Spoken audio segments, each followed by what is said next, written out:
नमस्कार। केंद्र सरकार लगातार देश के इंफ्रास्ट्रक्चर को आर्थिक विकास का सबसे मजबूत आधार बना रही है। सड़क, रेल, बंदरगाह, हवाई अड्डे और लॉजिस्टिक्स हर क्षेत्र में पूंजीगत निवेश को प्राथमिकता दी गई है।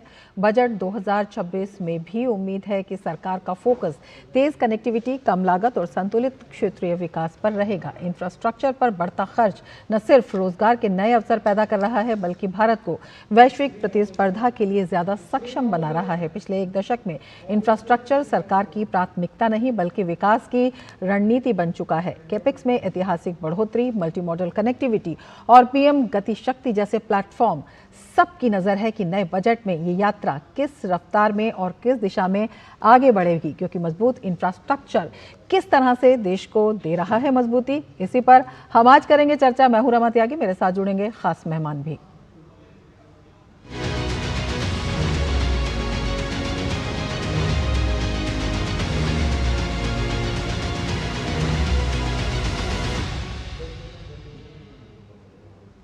बुनियादी ढांचा अर्थव्यवस्था का एक ऐसा आधार है जो सभी को सकारात्मक रूप से प्रभावित करता है। इस बार फरवरी में जब केंद्रीय वित्त मंत्री निर्मला सीतारमण बजट पेश करेंगी तो देश ये देखना चाहेगा कि बुनियादी ढांचे पर सरकार का कितना बड़ा फोकस है।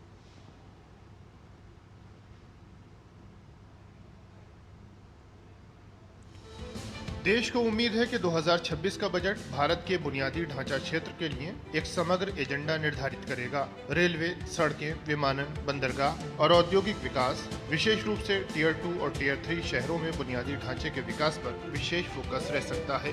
पिछली बार केंद्रीय बजट 2025-26 में बुनियादी ढांचे के लिए 11,21,000 करोड़ रुपए कैपिटल एक्सपेंडिचर का प्रावधान किया गया। साथ ही राज्यों को 1.5 लाख करोड़ रुपए का ब्याज मुक्त ऋण मिला, जिससे केंद्र और राज्य मिलकर विकास करें। बुनियादी ढांचे पर ये प्रमुख फोकस प्रगति, नवाचार को बढ़ावा देने, रोजगार सृजन और नागरिकों के लिए जीवन की गुणवत्ता में सुधार के लिए एक मजबूत नींव रखता है। देश को $4 ट्रिलियन की अर्थव्यवस्था बनाने के लिए बुनियादी ढांचे पर फोकस सरकार की नीतियों में भी स्पष्ट नजर आता है। किसी भी अर्थव्यवस्था में निवेश करने से पहले निवेशक बुनियादी ढांचे के विकास को एक अहम पैमाने के तौर पर देखते हैं। ताजा आंकड़ों में बुनियादी ढांचे पर सरकार का कुल खर्च जीडीपी का 3.1% तक पहुंच चुका है। देश के अधिकतर शहरों में नमो भारत और मेट्रो सेवाओं की पहुंच को बढ़ाने पर फोकस हो सकता है। रेलवे इंफ्रास्ट्रक्चर के साथ साथ नई रेलगाड़ियों के विकास पर भी केंद्र सरकार बजटीय आवंटन बढ़ा सकती है। गति शक्ति मिशन के तहत चल रही परियोजनाओं पर भी वित्त मंत्री का खास फोकस हो सकता है। टियर 2, टियर 3 शहरों में बुनियादी ढांचे के निर्माण और स्मार्ट सिटी परियोजना के आवंटन पर भी सभी की निगाहें होंगी। देश में लॉजिस्टिक कॉस्ट को कम करने के लिए मल्टी मॉडल कनेक्टिविटी पर भी बजट का फोकस हो सकता है। विश्व बैंक रिपोर्ट के मुताबिक भारत सरकार को शहरों में बुनियादी ढांचे के विकास के लिए अगले कुछ सालों में 7 लाख करोड़ रुपए निवेश करने की जरूरत होगी। उम्मीद है कि शहरी विकास की परियोजनाओं और सार्वजनिक परिवहन के लिए वित्त मंत्री अतिरिक्त फंड की व्यवस्था कर सकती हैं। Bureau report, DD news. और बात करें रेलवे की, तो रेलवे शुरुआत से ही मोदी सरकार के केंद्र बिंदु में रहा है, फोकस में रहा है। केंद्र में सत्ता संभालने से लेकर अब तक रेलवे में काफ़ी बदलाव आया है। अब रेल में यात्रा करना न सिर्फ एक यात्रा रह गया है, बल्कि यात्रियों के लिए एक अलग ही अनुभव बन गया है। बजट में सरकार का रेलवे पर खास फोकस रहता है। पिछले एक दशक में रेलवे के बजट में काफ़ी बढ़ोतरी देखने को मिली है। देखिए ये खास रिपोर्ट। भारतीय रेलवे के विद्युतीकरण मिशन में अब तक 99.2% ब्रॉड गेज नेटवर्क को विद्युतीकृत किया जा चुका है, जो कि एक बड़ी सफलता माना जा रहा है। ये उपलब्धि न केवल भारत के लिए बल्कि विश्व स्तर पर एक मिसाल पेश करती है। इसके साथ ही रेलवे ने 2025 में 900 किलोमीटर नई रेल लाइनों का उद्घाटन किया और 43,000 से अधिक विशेष ट्रेन सेवाओं को लॉन्च किया। इन ट्रेन सेवाओं का उद्देश्य त्योहारों और खास मौकों पर यात्रियों को बेहतर सुविधाएं प्रदान करना था। लेकिन ये केवल शुरुआत है। 2025 में रेलवे ने 25,000 करोड़ रुपए से अधिक की 42 योजनाएं राष्ट्र को समर्पित की, जिनमें नई पटरियां, रोड ओवरब्रिज और सुरंगों का निर्माण शामिल है। रेलवे ने उधमपुर श्रीनगर बारामूला रेल लिंक परियोजना का भी उद्घाटन किया गया, जिसमें प्रमुख इंजीनियरिंग उपलब्धियां शामिल है। इनमें चेनाब ब्रिज, अंजी ब्रिज और T50 सुरंग जैसी संरचनाएं शामिल है।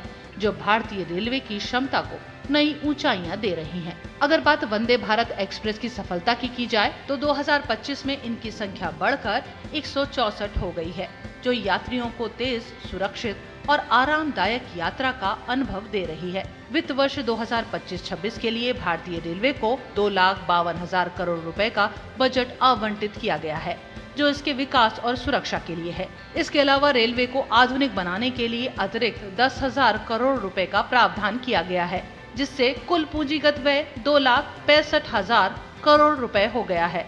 इस बजट में नए रेलवे लाइनों का निर्माण, गेज कन्वर्जन और सुरक्षा सुधारों पर विशेष ध्यान दिया जा रहा है।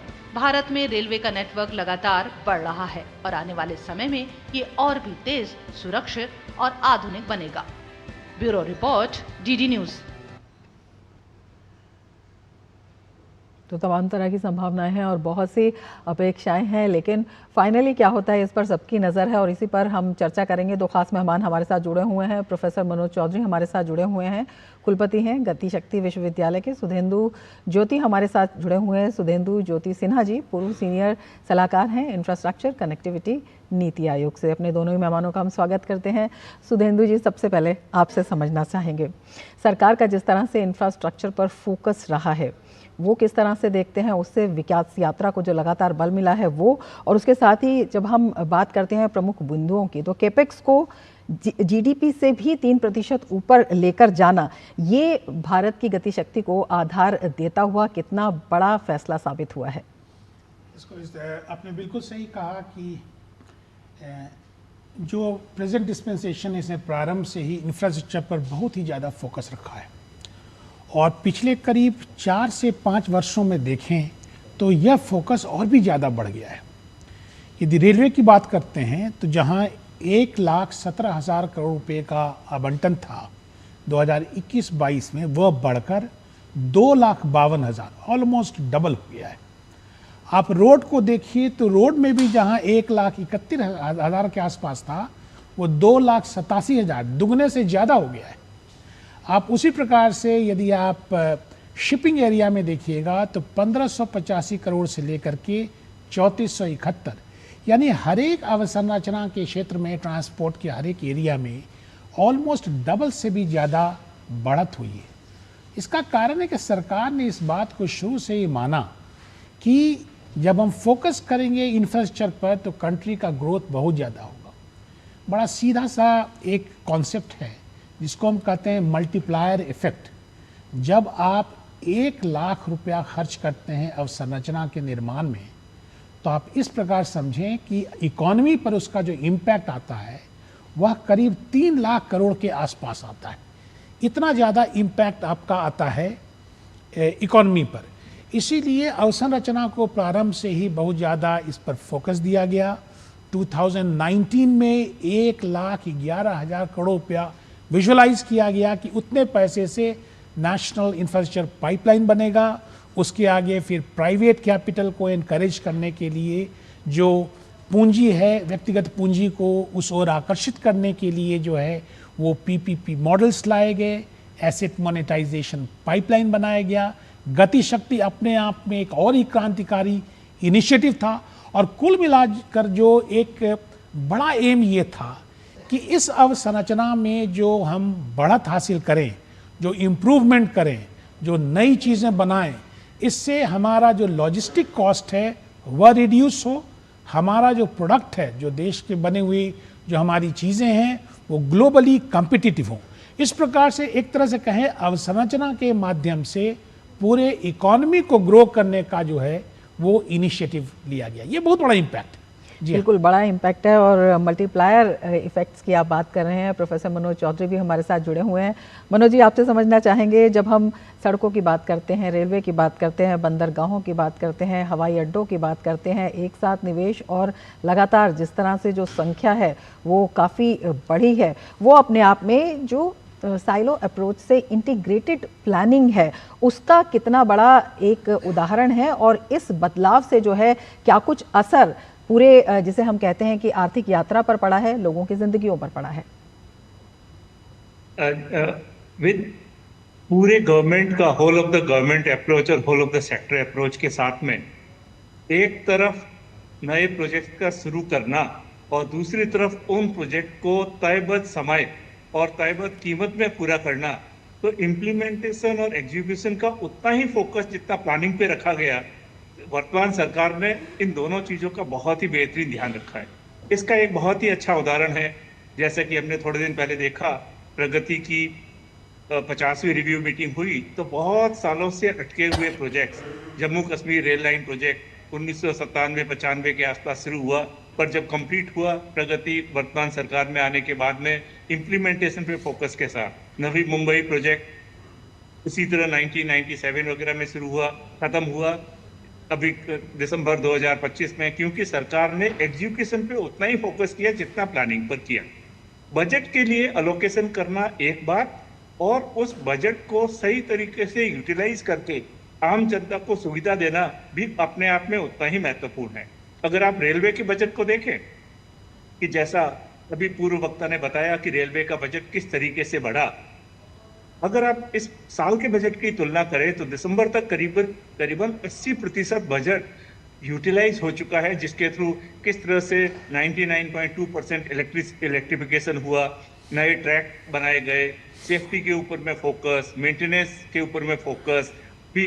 रेल सेवा पुरस्कार के दौरान जैसे माननीय रेल मंत्री जी ने बताया कि किस तरह नई टेक्नोलॉजी एडॉप्शन के साथ में टेक्नोलॉजी को लेते हुए सेफ्टी के ऊपर में focus, automatic train protection system कवच के दायरे को और बढ़ाया जाना, नई ट्रेन जो सुविधा, कन्वीनियंस, कंफर्टेबल, अवेलेबल, एक्सेसिबल हो, ऐसी ट्रेन, एक तरफ 164 वंदे भारत ट्रेन है, दूसरी तरफ करीब 30 अमृत भारत ट्रेन है, वंदे भारत स्लीपर है, लोकोमोटिव प्रोडक्शन को आगे बढ़ाना, भारत के अंदर बनने वाले कोच को फॉर एग्जांपल अगले साल 4800 कोच के आसपास का नया टारगेट रखना, बुलेट ट्रेन प्रोजेक्ट को तेजी से गति देते हुए 2027 अगस्त तक काफी बड़ा सेक्शन को ओपन करने के बारे में आगे बढ़ना, डेडिकेटेड फ्रेट कॉरिडोर का लगभग पूरा हो जाना।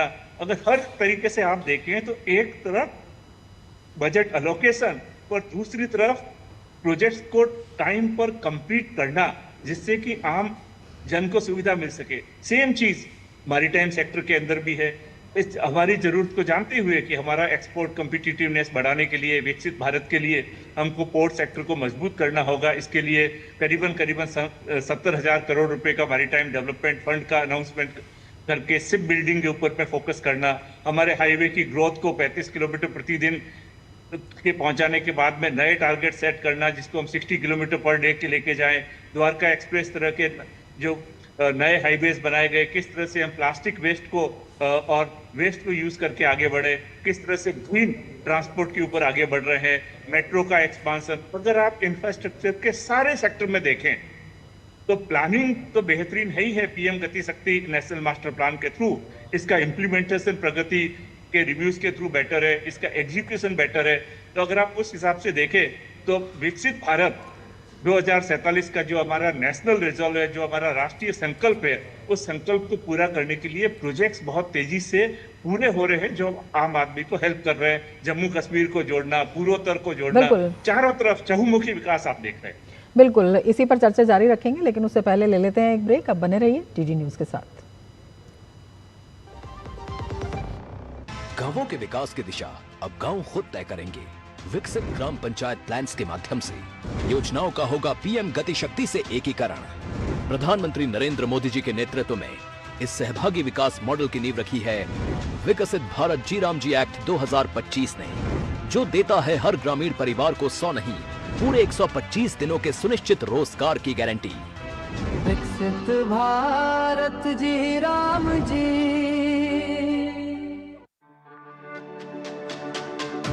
मेरी पसंद, मेरी पसंद, मेरी पसंद, मेरी पसंद, हमारी पसंद, हम सबकी पसंद। मजबूत देश का मजबूत सरिया हो गया स्टील।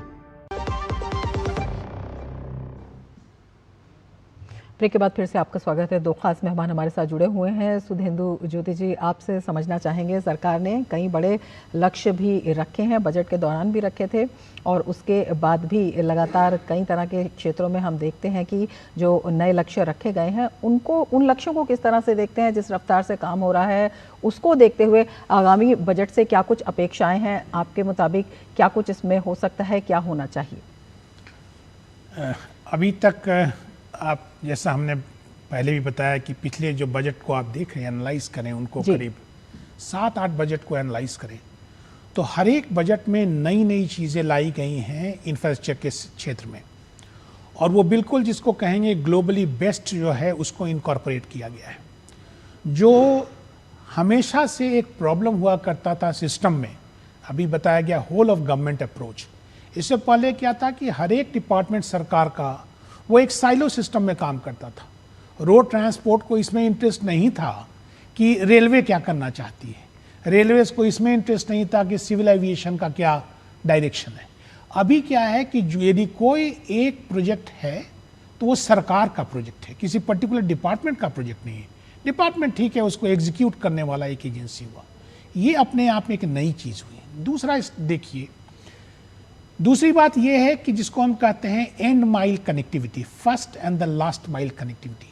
रोड के क्षेत्र में तो बड़ी सुविधा रहती है, एंड माइल कनेक्टिविटी सरल हो जाता है।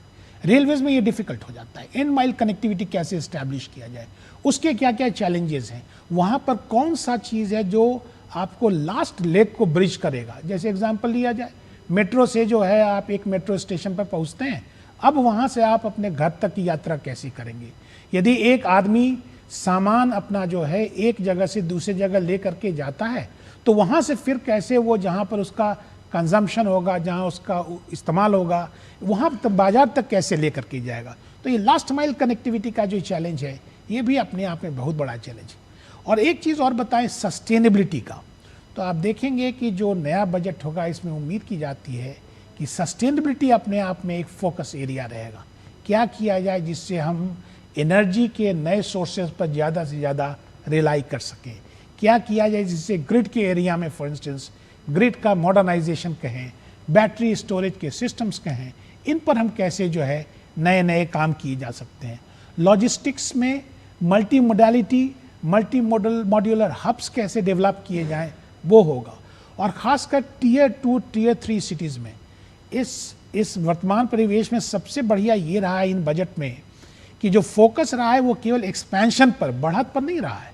एक्सपेंशन के साथ जो एग्जीक्यूशन है उसमें गुणवत्ता होनी चाहिए, तो एक्सपेंशन के साथ एक्सेलेंस आ गया। और उसके बाद आ गया कि उसके बाद हर एक क्षेत्र में, खासकर वो क्षेत्र जो अभी तक मेन स्ट्रीम के पार्ट नहीं रहे हैं, वहाँ जाकर के एक्सपेंड किया जाए। बताया गया, वाइस चांसलर साहब ने बताया आपको कि जो है वो हम कश्मीर में जिस तरह से एक्सपेंड किए, नॉर्थ ईस्ट में जिस तरह से हम गए हैं वो एरिया में एक्सपेंड करना।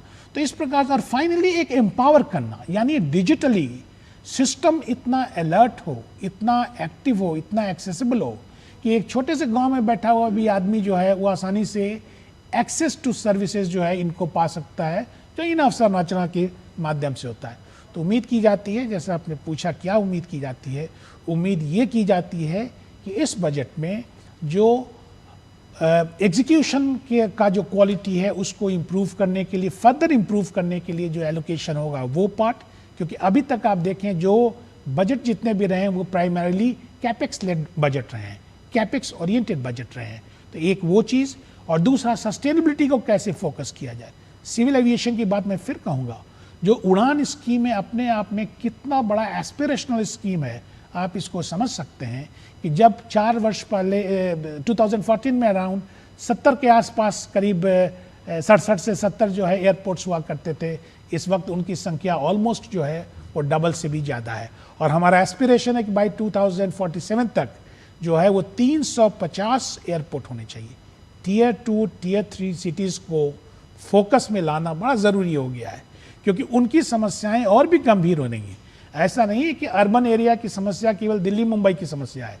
टीयर 2 टीयर 3 सिटीज़ में जहाँ फाइनेंशियल बैंडविड्थ कम है वहाँ ये समस्या और भी ज़्यादा व्यापक रूप में दिखाई देती है। इसलिए बड़ा आवश्यक है कि वहाँ पर जा कर के उनको असिस्ट किया जाए। बिल्कुल।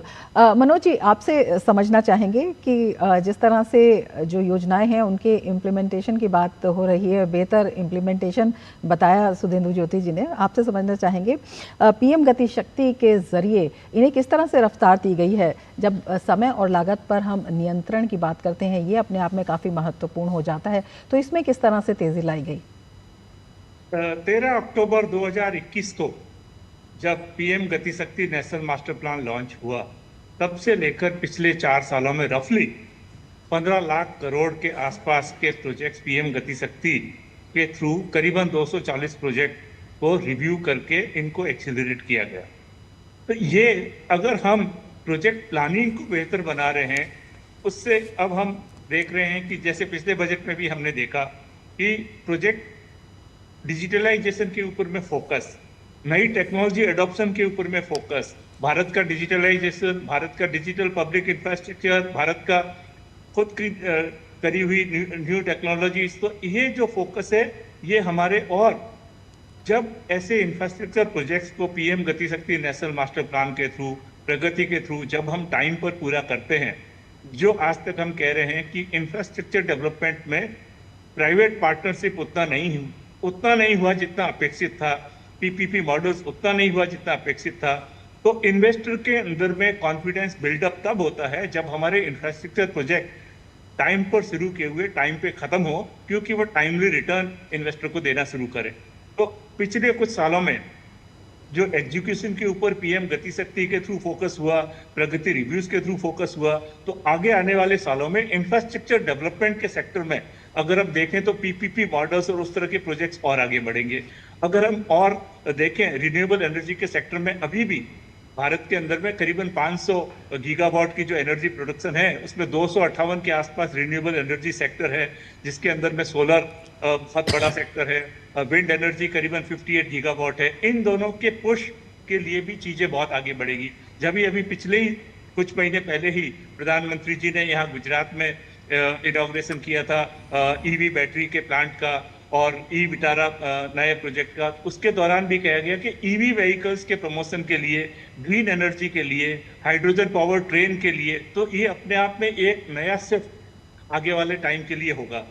इसके अलावा मॉडर्नाइजेशन ऑफ इंफ्रास्ट्रक्चर, भले ट्रैक के बारे में हो, नई मेंटेनेंस टेक्नोलॉजी के बारे में हो, तो मॉडर्नाइजेशन और डिजिटल इनेबल्ड जो एक्सीलरेशन है पोर्ट सेक्टर में, एविएशन सेक्टर में, मेरा ऐसा मानना है इनके ऊपर में फोकस स्ट्रांगली कंटिन्यू करेगा। और क्यों ना करे, भारत की इकोनॉमी इस समय कंटिन्यूअसली अगले बिल्कुल इन्हीं कदमों पर चर्चा हम जारी रखेंगे, लेकिन ले लेते हैं एक और ब्रेक। आप बने रहिए डीडी न्यूज के साथ। टिंग टिंग, अम्मा मैसेज। मैं आपके मौसा के चाचा का नाती का पोता, शादी का कार्ड मैसेज में भेजा है, डाउनलोड करिए और आशीर्वाद दीजिए। मैं तो आपको जानती भी नहीं, फिर भी शादी का कार्ड खोलूं? मैं मूर्ख नहीं हूँ। क्या बात है अम्मा। यूपीआई कहता है अगर कोई अनजान नंबर से फाइल या लिंक भेजे तो क्लिक मत करो और कहो मैं मूर्ख नहीं।